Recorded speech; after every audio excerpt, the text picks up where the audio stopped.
Change often arrives uninvited, dismantling the life we expected and demanding a courage we didn't know we had.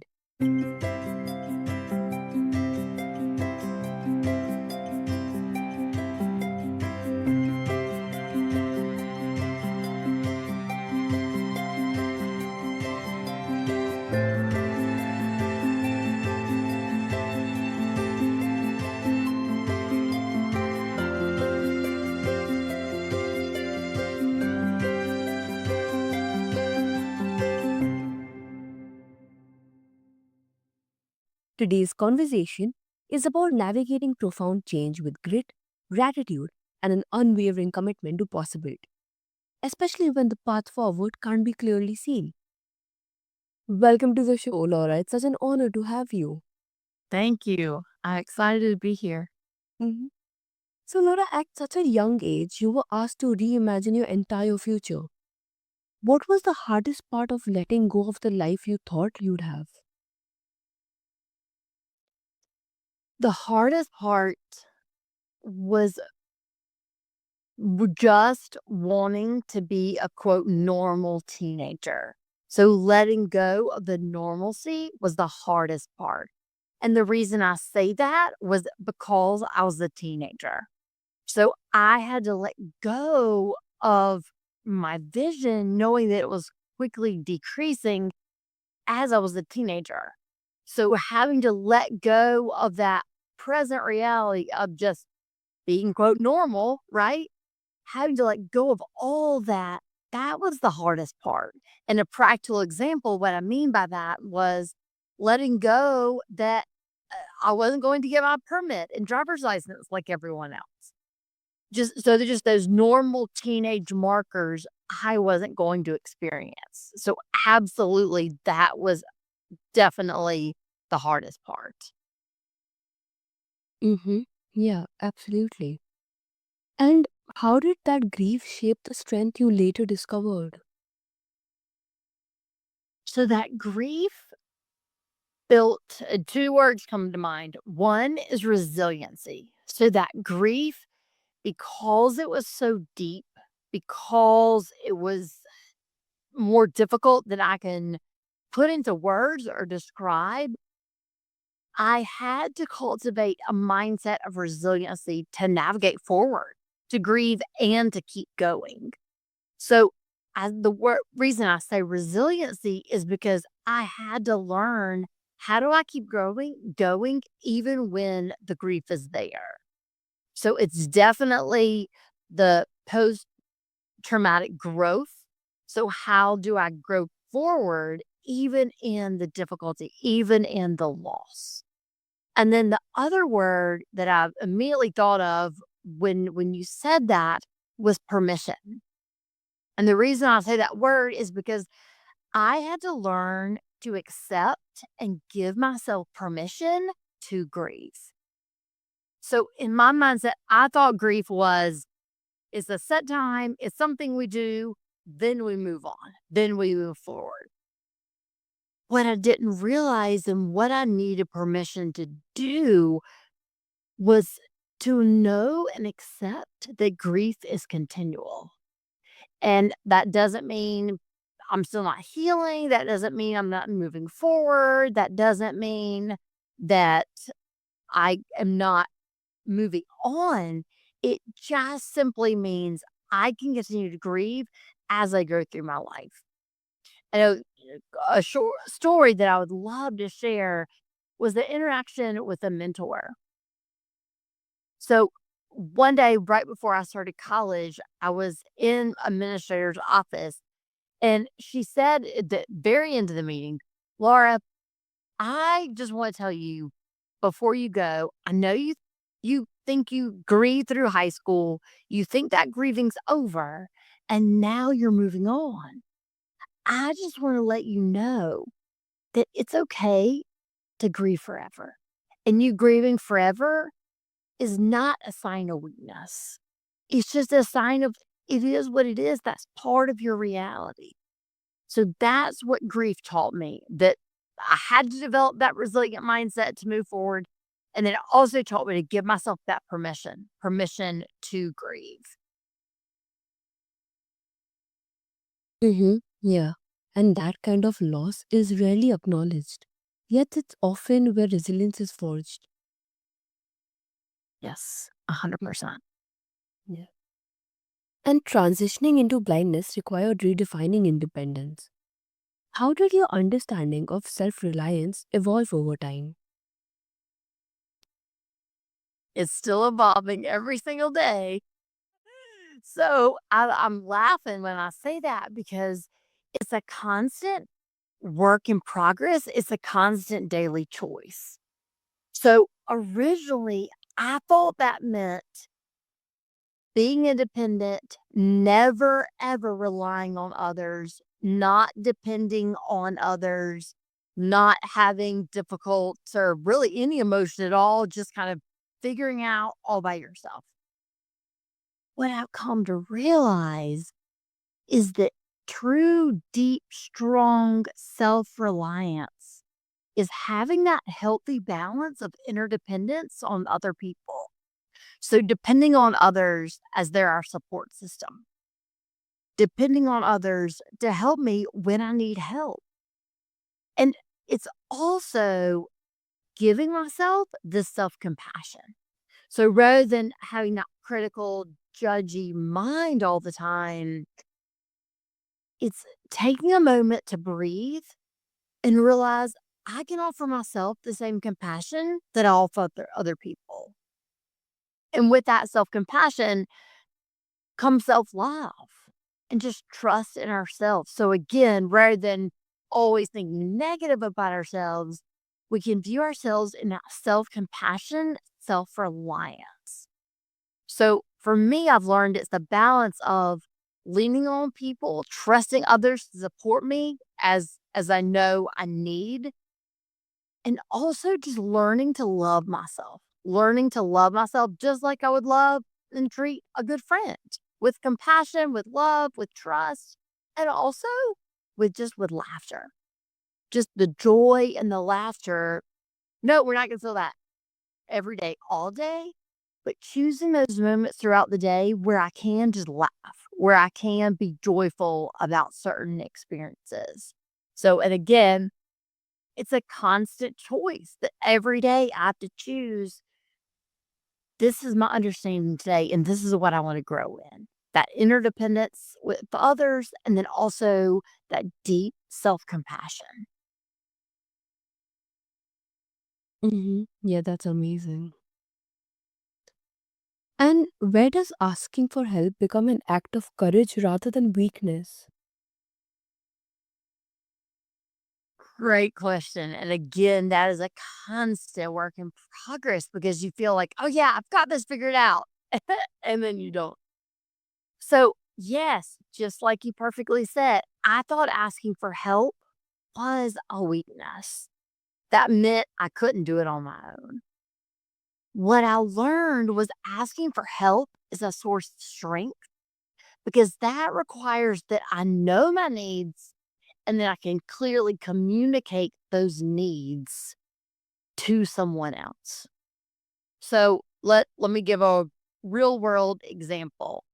Let's say I'm having a very bad day. Just it's very stressful, it's overwhelming, it's just a bad day.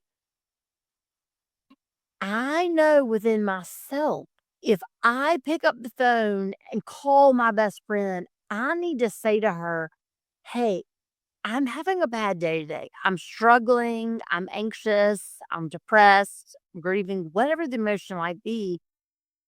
I just need you to support me. I just need you." And the term that a lot of people use is holding the space. So I just need you to hold the space in this difficult day. And then trusting my friend that she'll hold the space as I talk, as I share, as I cry, as I whatever I need to express. The other option of not asking for help is to have that bad, horrible day and just call her and say, "Oh, hey friend, how was your day?" "Oh yeah, my day was good." And then get frustrated and mad at her because she didn't support me. Well, of course she couldn't have supported me. I didn't tell her about my day and what I needed. So I say all that to say, and I give that example to say, asking for help is clearly communicating our needs and then trusting the other person to meet those needs. Yeah, and that reframing challenges the way we often glorify doing everything alone. Right. Right. I just literally thought about another story that I would love, love, love to share about doing things on our own. Can I share it? Yes, please go ahead. So in graduate school, I was leaving class one day and it was about 4 o'clock in the afternoon and it was winter time. So it was, just starting to get dark at 4 in the afternoon, so like a cloudy, gray day and it's starting to get dark. And I remember very specifically, it was a Tuesday. And I left class and I had walked a few blocks and I was standing in an intersection waiting to cross the street and then walk the 4 or 5 blocks home to my apartment. And as I was sitting there at the intersection, a friend, I can't remember if she was in my class or she was in another class that got out around the same time. She came up to me and said, "Oh, Laura, can I walk back to your apartment with you?" And I said, "Yeah, sure." But inside, my exact thoughts were, "I don't need help. I can walk back to my apartment by myself. I don't need help." And after we crossed the streets and we walked just a little ways, she said, "Laura, I'm assuming I know what you're thinking." And I said, "Oh, what's that?" And she said, "You're thinking you can walk home by yourself." And I started laughing. I was like, "That's exactly right. Like, I don't want you to walk with me just because you can't think I can walk home." And she said, "Laura, I know you can walk home by yourself. I just want to walk these 4 or 5 blocks with you just to talk about our day, how our Tuesday went, and talk about how professors and work, just how life is going. I know that you all typically, as Americans, think everything has to be independent and independent's the way to go. I simply just want to be in your presence and be with you because you're my friend. And that's the only reason." And so I immediately thought of that story in that situation because she told me and showed me in that moment my my instant gut reaction is, "I don't need you around. Leave me alone. I can do it on my own." Yet the reality was she just wanted to be present and just talk about our day and experience life together as friends. So again, I share that to say we try to be so self-reliant, so independent, and it hinders us. It creates those barriers when other people are just trying to be our friend. Mm-hmm. Yes, 100%. And you also speak about grit and gratitude coexisting. How do you hold gratitude without minimizing real pain? Great question. And that's what I want to make very, very, very, very, very clear. The way I define and experience gratitude is not to minimize the pain. It is not to ignore the pain. It's not to dismiss the pain. It's not to be in denial of the pain we're experiencing. The way I define gratitude is acknowledging and appreciating what helps us navigate through the pain. So, again, it's not ignoring the pain, covering up the pain, masking the pain. Rather, it's acknowledging in the pain, what are we grateful for? So, again, a real world experience is for me, I don't wake up and every day and say, "I am so grateful for this blindness." Or, like, "This blindness is wonderful. Everyone should try it." That's not what I mean by gratitude. What I do is wake up and think about what I do have despite the gratitude. So I'm grateful for the gift of technology that makes life accessible. I'm grateful for the family that supports me. I'm grateful for the good friends that we can just laugh and talk about our favorite ice cream and also support each other in those deep times. So again, it's not acknowledging the pain and being grateful for the pain. It's being grateful for what helps us get through the pain. Mm-hmm. Yeah, definitely. And is there a danger in pushing positivity too soon? Yes, yes, yes, yes. How many times do you want me to repeat that a million times? Yes, because it circles back to what I was saying about gratitude. Positivity can cover up the pain. Positivity can minimize the pain. Positivity can dismiss our pain. Positivity can basically tell us our pain is not valid. So, again, a real world example for me would be, you know, yes, I'm blind. Oh, but I need to be positive that I have a support system. Oh, I'm blind. Oh, but I need to be positive because I have a guide dog that helps me navigate the world. Rather than saying, I'm blind and I'm grateful for a support system. So positivity again can minimize the pain. And so yes, there is that point when we can be positive too soon. And that's what a, a resource that I always give to the people that I work with individually. I don't jump instantly to the gratitude because I want them to acknowledge the pain, to sit with the pain. I want to validate their pain so that they feel heard and recognized and seen before we move into the gratitude.